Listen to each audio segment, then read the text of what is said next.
हमको जातवाद धर्मवाद के नाम पर बात करके इस देश को लूट करके भाजपा सरकार ने अपने नेताओं की जेबें भरी हैं और अपनी पार्टी को जो है मजबूती के लिए उन्होंने कार्यालय बड़े बड़े खड़े किए। शादी ब्याह का सबसे बड़ी समस्या है कि हर आदमी सरकारी नौकरी खोज रहा, लड़का सरकारी दामाद होना चाहिए।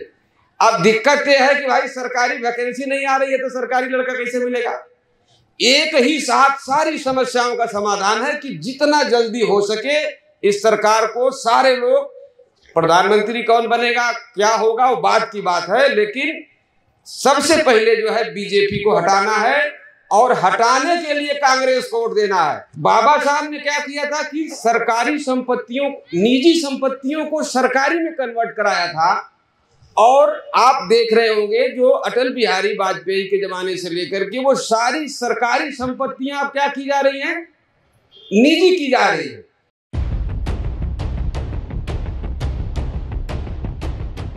जी, सबको संविधान दिवस की बहुत बहुत बधाई। और अभी आप प्रोफेसर रतन लाल जी को सुन रहे थे, काफ़ी चीज़ें उन्होंने बता दिया है, बड़ी गर्मी थी उनके भाषण में। एक्चुअली संविधान दिवस के मौके पे मैं 2-3 बातें बताना चाहता हूँ कि बाबा साहब ने जितना भी संविधान में जगह दिया था, जितना स्पेस दिया था, जितना आरक्षण की व्यवस्था की गई थी, वो उस जमाने में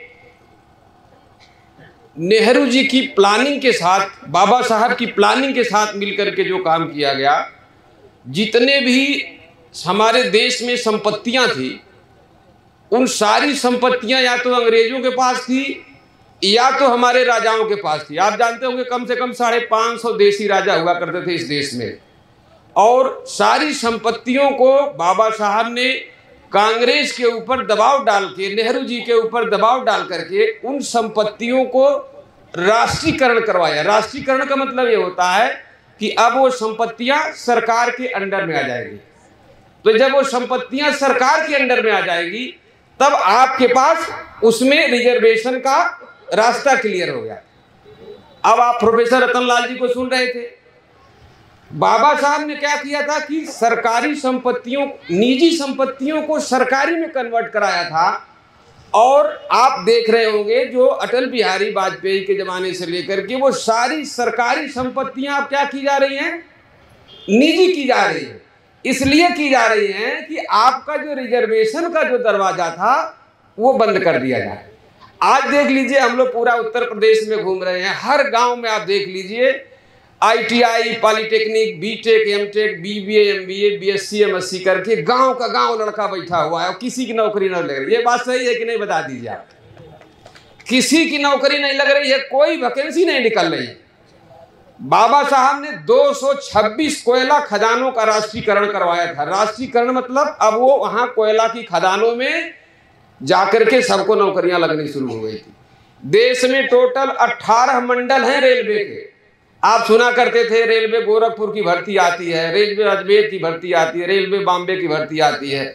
आप 10 सालों में सुने होंगे कोई भर्ती आई रेलवे?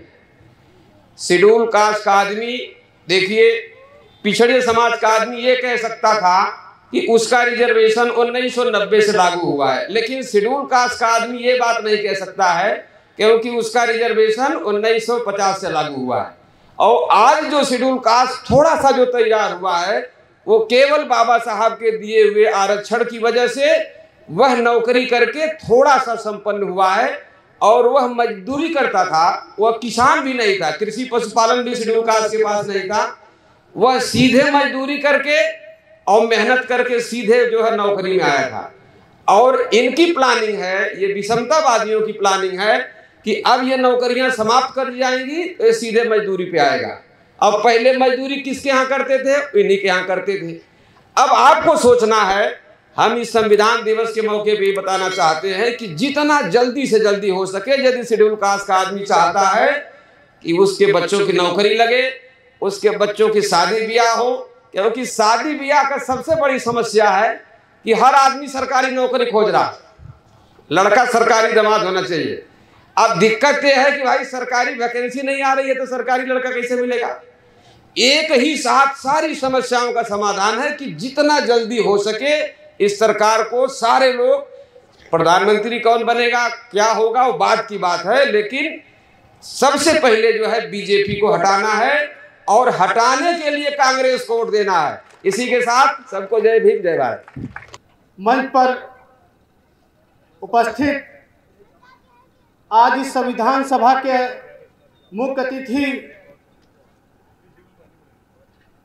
प्रदेश कांग्रेस कमेटी के उपाध्यक्ष बड़े भाई दिनेश कुमार सिंह जी का मैं इस प्रसादपुर की धरती पर स्वागत करता हूं।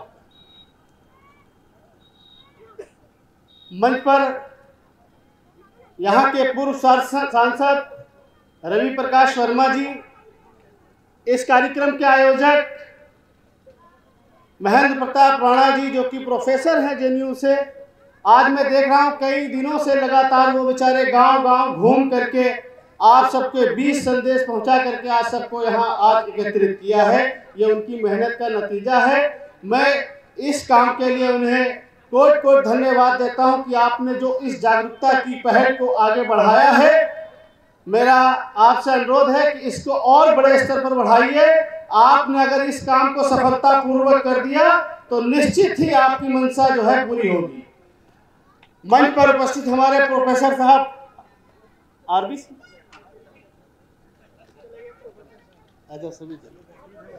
उपस्थित सभी बुजुर्गों, नौजवान साथियों, माताओं और बहनों, मैं आपको बताना चाहता हूं कि आज आपने यहां जो हमारे प्रोफेसर लखनऊ दिल्ली के आए, आपने उनके विचारों को सुना।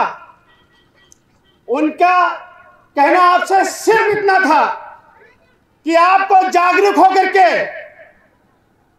2024 में इस बीजेपी सरकार को उखाड़ के फेंकना है। सिर्फ इतना मकसद था। सबकी बात का एक अर्थ था कि आपको 2024 में इस सरकार को उखाड़ के फेंकना है। क्यों? क्योंकि आपके बच्चों का भविष्य, आपका भविष्य, इस देश का भविष्य सब खतरे में है। जब से भाजपा आई है तब से लगातार पूरे हिंदुस्तान में जातवाद की लड़ाई को बढ़ावा देते हुए हम सबको आपस में लड़ाने का काम करते हुए भाजपा ने अपने मंसूबे को आज तक 10 सालों में कामयाब किया है। लेकिन भाजपा का उससे कुछ नहीं बिगड़ा। भाजपा बन गई, पूरे हिंदुस्तान के अंदर उनके बड़े बड़े कार्यालय तैयार हो गए जो 500-500 करोड़ 300-300 करोड़ के एक एक कार्यालय के एक प्रदेश में है। जो कभी खंडहर हुआ करते थे, हमको जातवाद धर्मवाद के नाम पर बात करके इस देश को लूट करके भाजपा सरकार ने अपने नेताओं की जेबें भरी हैं और अपनी पार्टी को जो है मजबूती के लिए उन्होंने कार्यालय बड़े बड़े खड़े किए। लेकिन अगर हम नहीं जागे, आप नहीं जागे, तो आप समझ लीजिए आने वाला समय और भी कठिन होगा। इन्होंने अपने संविधान को बना लिया है और बाबा साहब के संविधान को खत्म करने की तैयारी है।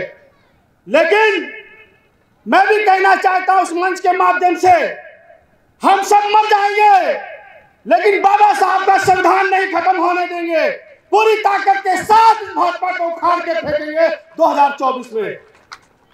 साथियों, आप लोग बहुत समय से बैठे हैं, आपके सब्र का बड़ा इम्तिहान भी हुआ है। मैं ज्यादा समय ना लेते हुए, क्योंकि बहुत से वक्त अभी बाकी हैं, मैं इसी के साथ आप सबको पुनः एक बार यहाँ आने पर आपको धन्यवाद ज्ञापित करता हूँ कि आपने अपना बहुमूल्य समय, लगभग 4-5 घंटे हो गए आपको बैठे हुए, इसके लिए जो आपने यहाँ पर समय दिया है। और मैं पुनः जो हमारे प्रोफेसर महाराणा वो महेंद्र प्रताप जी हैं, उनकी जो ये पहल है, ये बहुत अच्छी पहल है। और मैं उनसे अनुरोध करूंगा कि आप जितना उत्तर प्रदेश में, खीरी में, जहां जहां इस तरह के कार्यक्रम कर सकते हैं और इस समाज को जागरूक करने का जो काम कर रहे हैं, ये रिसाल अहमद आपके साथ था और आपके साथ कंधे से कंधा मिला करके आपकी इस लड़ाई में आपका सहयोग करेगा। इसी के साथ मैं अपनी वाणी को विराम देता हूँ। जय हिंद, जय भारत, जय कांग्रेस।